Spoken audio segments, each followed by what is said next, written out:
વિસ્તાર એવું કહ્યું છે કે અસતી ગીરી સમસ્યા, અસતી ગીરી સમસ્યા કજ્જલમ સિંધુ પાત્રે સુરતર વર્ષાખા લેખિની પત્ર મુદવી લગત ગ્રહિત્વા શારદાહ સર્વકાલમ તદપિતવ ગુણાનામિષ્ટ પારન્નયાતિ. પ્રભુ શિવ અનંત છે, અનંત વિસ્તાર વાળા છે, કે જેની માયા અનંત છે, કે ત્રણેય કાળ સ્વયં ગણપતિ ગજાનંદ મહારાજ એમના ગુણગાનની લેખની કરે.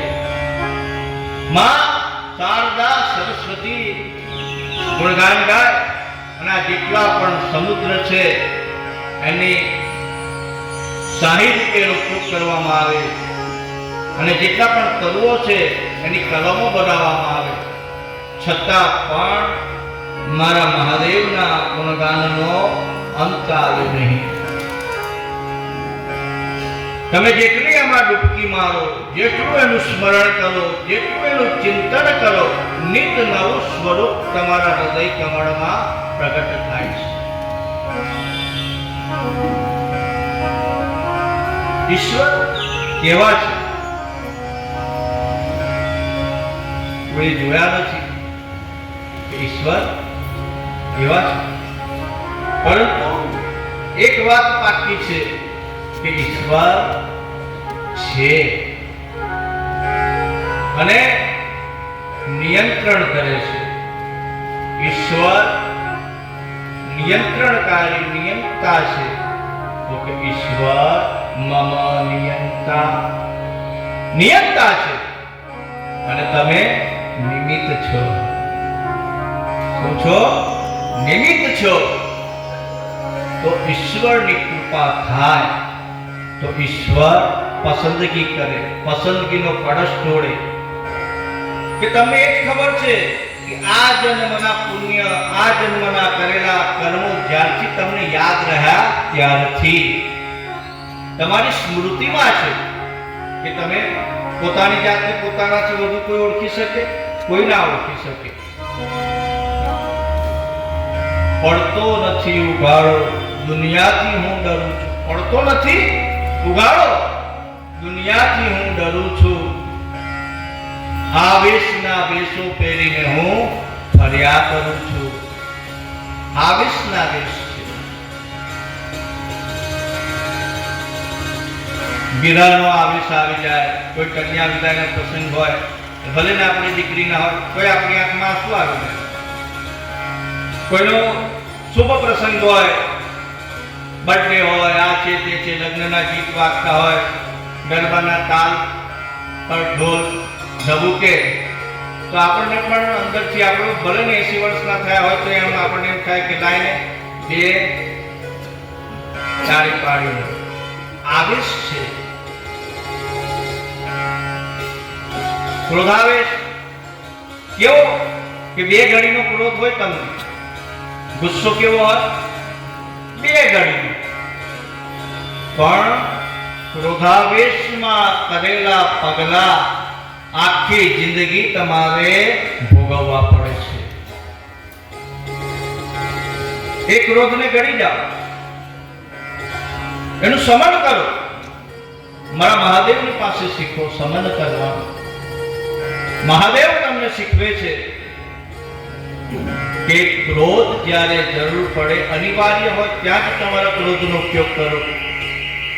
નાનું છોકરું હોય, બાળક હોય, કંઈક ખોટું કરતો હોય અને તમે જોતા હોય કે આ જો પારીએ પારીએ ચાલે છે, હમણાં પડી જશે અને પડી જશે તેને નુકસાન થશે, એટલે તમે ખાલી ખાલી પણ મનમાં તો બહુ પ્રેમ હોય પણ ઘાટો પાડો, હે ઉતરી જા. એને ક્રોધનો સાયો બતાવો. પણ એ ક્રોધમાં વાત્સલ્ય છુપાયેલું છે. શું છુપાયેલું છે? વાત્સલ્ય છુપાયેલું છે. તો મારા મહાદેવનો ક્રોધ કેવો છે? તો કે મારા મહાદેવનો ક્રોધમાં પણ વાત્સલ્ય છુપાયેલું છે. એ ત્યારે ક્રોધ કરે છે કે જ્યારે આ સૃષ્ટિમાં કંઈ અજુગતું થતું હોય, અહિત કાર્ય થતું હોય અને સૃષ્ટિના ભલા માટે, કલ્યાણ માટે ત્યારે મારો મહાદેવ એનું ત્રીજું નેત્ર ખોલે છે. પરંતુ આપણે તો વાતે વાતે નાકના ટેરવા પર ક્રોધ લેતો હોય. ક્રોધ કરવાથી કોઈનું ભલું થાય નહીં. કોઈ આપણને બોલી ગયું, આપણને ચોંટી દેવાનું હશે, જતું કરો. લેટ ગોની ભાવના રાખો. ગતમ ન સોચમ, જે થયું એને ભૂલી જાઓ. જીવનની દરેક શ્વાસ તમારા માટે નવો છે. જે નીકળી ગયો એને ઉચ્છ્વાસ કહેવામાં આવે. શ્વાસ જે નીકળે છે ને એને ઉચ્છ્વાસ કહેવામાં આવે. ઉચ્છ્વાસ એટલે કે છોડી દીધેલો. એ શ્વાસ નીકળ્યો એની સાથે બધી વૃત્તિઓને પણ તમે ત્યજી દો અને તમારી અંદર જે નવો પ્રાણવાયુ સ્વરૂપે કે જે નવા શ્વાસ તમારી અંદર વિદ્યમાન થાય છે, હર હંમેશ પ્રભુનું સ્મરણ કરતા રહો, ઈશ્વરનું ભજન કરતા રહો. બને ત્યાં સુધી પરોપકારના કાર્યો કરવા. તમારી સાથે કંઈ આવે નહીં, પરંતુ તમે જે જીવન જીવી ગયા, લોકો તમારા મોઢે કદાચ ના કે, પણ તમારી પાછળ તો કે જવા દે કે હું જાણું છું, મને બધી ખબર છે, એટલા બધું આવી જાય, આપણે સમજી જવાનું. તો કાં તો આપણે એમ છે કે ના ભાઈ ના, તમારી ભૂલ થાય છે, એ માણસને તમે ઓળખવામાં ભૂલ કરી, એ એવા નથી, એ તો ભલા માણસ છે. તો તમારી પાછળ કોઈ એવું કહેવું જોઈએ તમારી ગેરહાજરીમાં કે ના, એ સારા વ્યક્તિ છે, સજ્જન વ્યક્તિ છે, ભલા માણસ છે, એ તમારી સાચી કમાણી છે.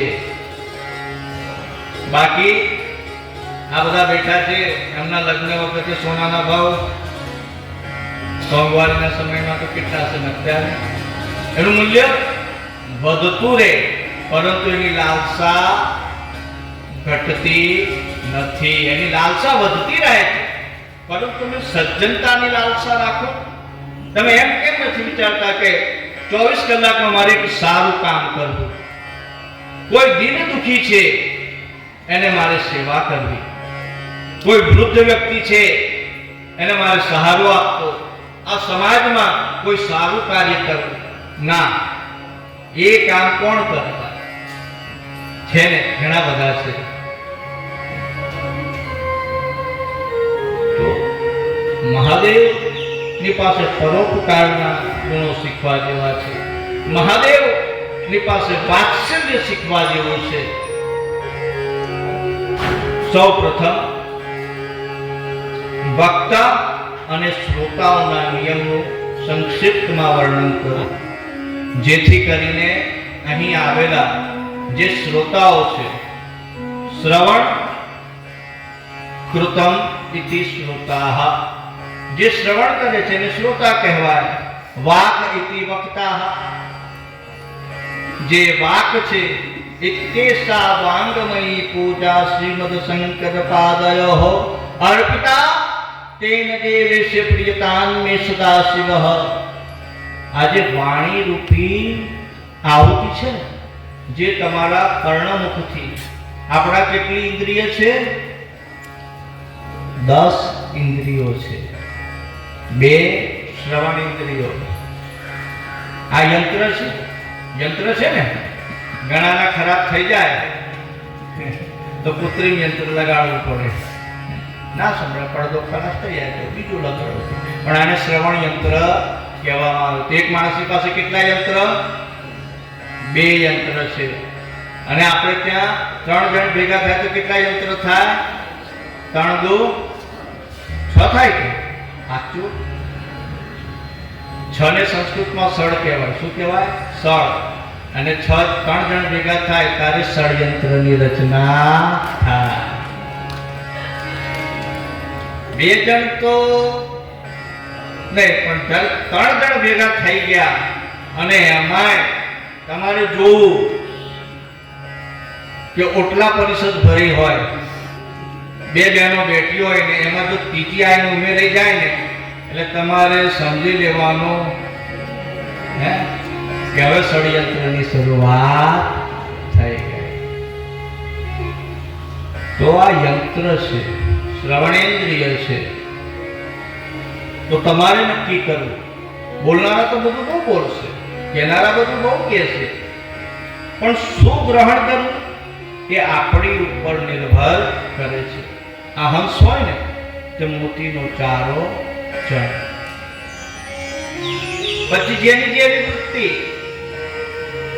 જેની જેવી દ્રષ્ટિ એવી એની સૃષ્ટિ હોય છે. જેટલા પણ આ શિવ કથામાં પધાર્યા છે તો એમને અવશ્ય બીજો બધો સમય બીજે ન બગાડતા, ચોખ્ખું કહું છું, સમય બગાડવો નહીં. 9 થી 12 નો જે સમય છે આપણે નિર્ધારિત કર્યો છે. મેં કીધું કે આ 7 દિવસનો આજે બીજો દિવસ છે.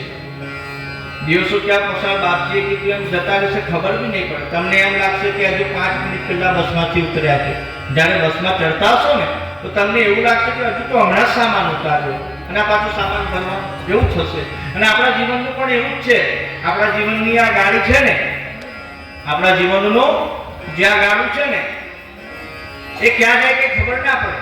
એનું નિર્ધારિત ના હોય. તેનો નિયંતા, એનો વાહક ઈશ્વર છે.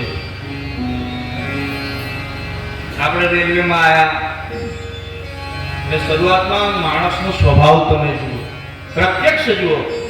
એટલે માણસ જ્યારે એનું સ્ટેશન આવે ને એટલે એના પદ ઉપર બેસે, એટલે કે એની સીટ ઉપર બેસે અને એની આજુબાજુમાં આગંતુક હોય, નવો હોય, એટલે એ પોતાની સિક્યુરિટી માટે દંભ કરે. શું કરે? શરૂઆતમાં હોય નમ્ર પણ થોડું કડક વલણ બતાવે. જો તમારો સામાન આમ બાજુ પર મૂકી તો મને નહીં થાય. પછી થોડુંક એકાદ બે સ્ટેશન થઈ જાય પછી એક વ્યક્તિ એવું કે ચાલશે હવે લો ને હું ઘેરથી ટેબલ લાવ્યું, ખાશો તમે. પરિવર્તન કેવું આવ્યું? સમય સાથે પરિવર્તન આવે છે. તો તમારા સંબંધોમાં પણ સમય જતા પરિવર્તન આવે છે. પરિવર્તન એ સંસારનો નિયમ છે. મને ઘણા કે બાપજી સમય ક્યાં વહી જાય છે ખબર નથી પડતું. એટલે મને બહુ હસવું આવે. મૂરખ, સમય નથી વહેતો, તારી અવસ્થા વહી જાય છે. તમારા દિવાલ પર બાપ દાદાની ઘડિયાળ ટીંગાડી હોય ને અને જે ટકોરા પાડતી હોય ને, તમારો છોકરાનો છોકરો એને સાફ કરે ને તો એ ઘડિયાળ એવી ને એવી જ હોય, એને કશું થયું હોય નહીં. પરંતુ તમે વિચાર કરો કે તમે નાના હતા અને ફોરક પહેરીને તમારા ફળિયામાં રમતા હતા, મોટા થયા, કોલેજ જવા લાગ્યા, વિવાહ થયા અને તમારે ત્યાં નાના બાળકો થયા, બાળકો થયા. તો અવસ્થાને કોણ પામે?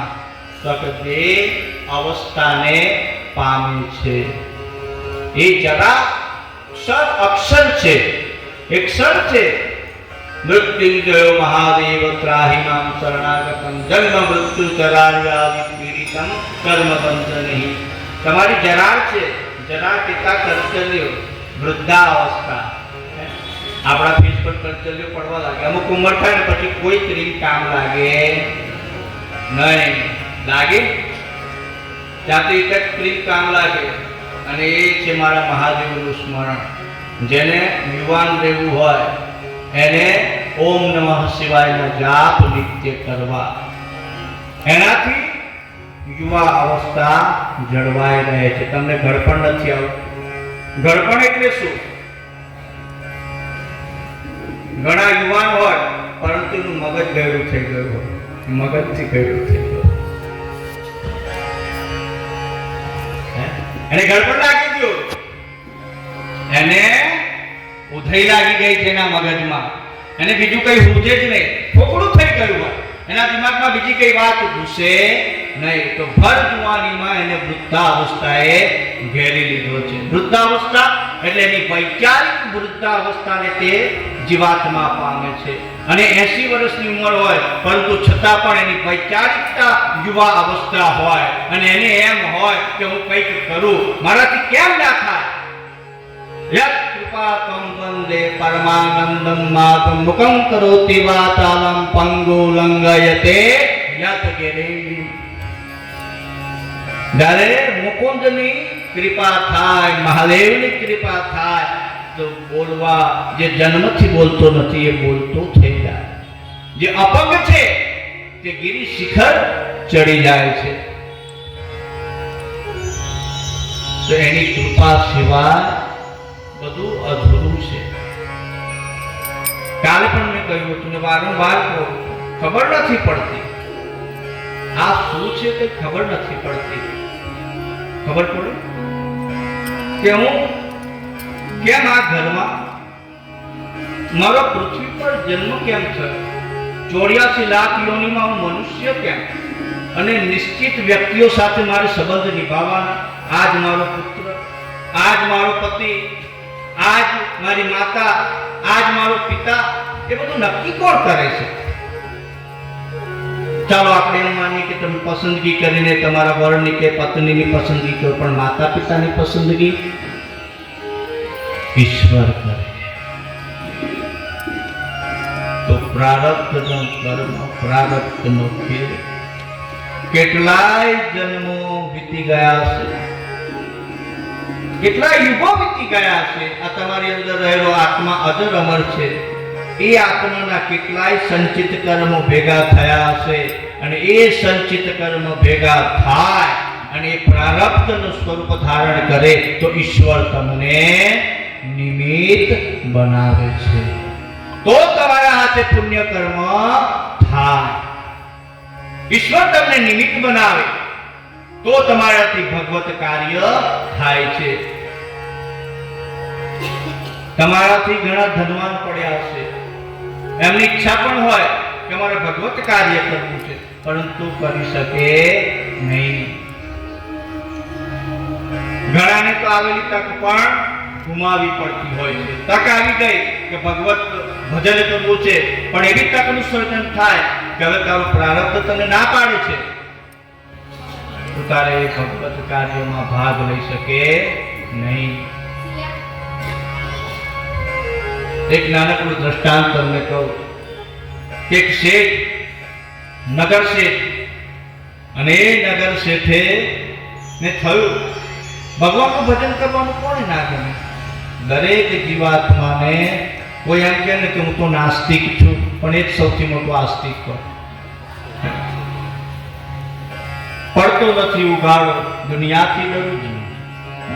એને એક વેશ પહેરી લીધો પછી વેશની બહાર નથી જતું. તે નગર શેઠને થયું કે આખી જિંદગી મેં આમથી તેમ બહુ કર્યું, આ સંપત્તિ એના વડે જ બનાવી છે. હવે તમારી અંદરનો આત્મા તો તમને ડંખે, તમે કંઈક ખોટું કામ કરો ને કે કંઈક ખોટું તમારાથી થઈ ગયું, જાણે અજાણે તમારાથી ક્રોધાવેશમાં, લોભાવેશમાં, મોહાવેશમાં કોઈ પણ અઘટિત કૃત્ય તમારાથી થાય એટલે તમારી અંદરથી એક અવાજ આવે, આત્માનો અવાજ આવે કે ભાઈ આ ખોટું છે. પરંતુ પછી એક માણસની ઘરેડ પડી જાય, પછી એ જ પથ પર ચાલ્યા કરે. મારો સ્વભાવ, હું તો બહુ સાચું બોલનારી, મને ખોટું ગમે નહીં બાપુ. વાહ ભાઈ વાહ, મારાથી ખોટું સહન ન થાય. અને તું ખોટું સહન કરીશ તો આ સૂર્ય પશ્ચિમમાંથી ઉગશે. શું થશે? શું જો તારે તારા પરિવારનો નિર્વાહ કરવો છે, સંપીને રહેવું છે, જે ખોટું કરે છે ને એનો હિસાબ ઈશ્વર રાખે છે. અને હિસાબ રાખવાનું કાર્ય કોનું છે? ઈશ્વરનું છે. એનું કાર્ય એને કરવા દો. તો શું કરવા તારી જાતનો ઈશ્વર થઈ જાય છે? એને નક્કી કરવા દે શું સાચું છે અને શું ખોટું છે. પરંતુ અત્યારે તમે જુઓ, નાની નાની વાતમાં કુટુંબ હોય, 4 જણનું કુટુંબ હોય, એમાંય ફાવે ને, અને પછી વૃદ્ધાવસ્થા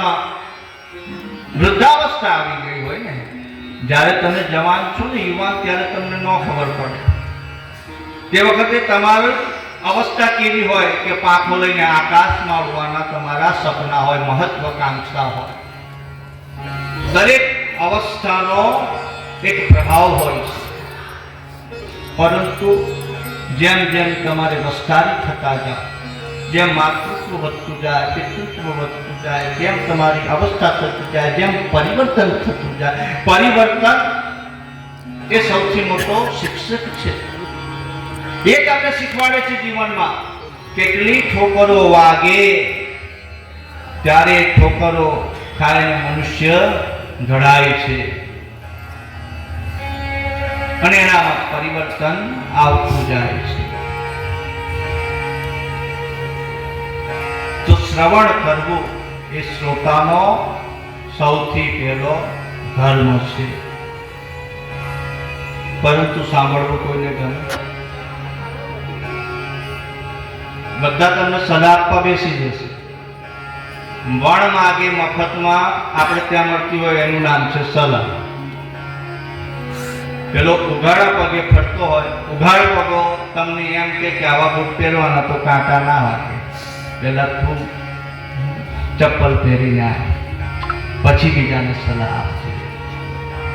સલાહ આપી બધાને ગમતી હોય છે, પરંતુ સલાહને સ્વીકાર કરવી, કોઈની વાતને સાંભળવી એટલે આ કાનેથી સાંભળીને હવે પાછો નવો નિયમ આવ્યો કે આ બેથી સાંભળીને અહીંથી બહાર કાઢે. તમને સામે ઉત્તર આપે. વડીલોનું સન્માન જાળવતા નથી. અત્યારની પેઢીમાં ઘણા બધા પરિવર્તનો આવી ગયા છે. એમને એમ લાગે છે કે અમે બહુ સ્માર્ટ છીએ. આ બધા સ્માર્ટ ગેજેટ વાપરતા થઈ જાય ને એટલે બધી ઇન્ફોર્મેશન ટેકનોલોજી એમના હાથમાં આવી જાય. પરંતુ જો લાઈટ જાય ને અને પછી એને એમ પૂછ્યું કે આની આગળ શું છે, ગૂગલ ગયું તે હોય ગૂગલ જેવો થઈ જાય, એને ખબર પડે નહીં.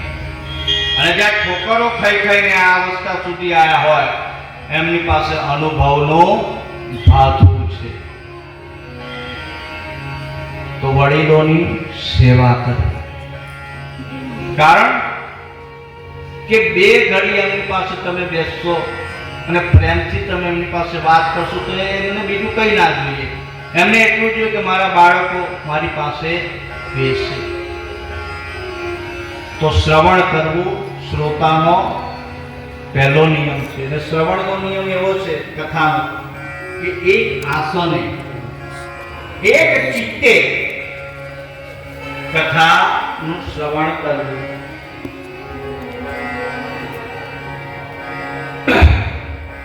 એટલે પછી તમે આજે અહીં બેઠા હોય અને કદાચ કોઈ બેન તમારી જગ્યાએ બેસી ગયા તો પછી એને ઊભા કરવા નહીં.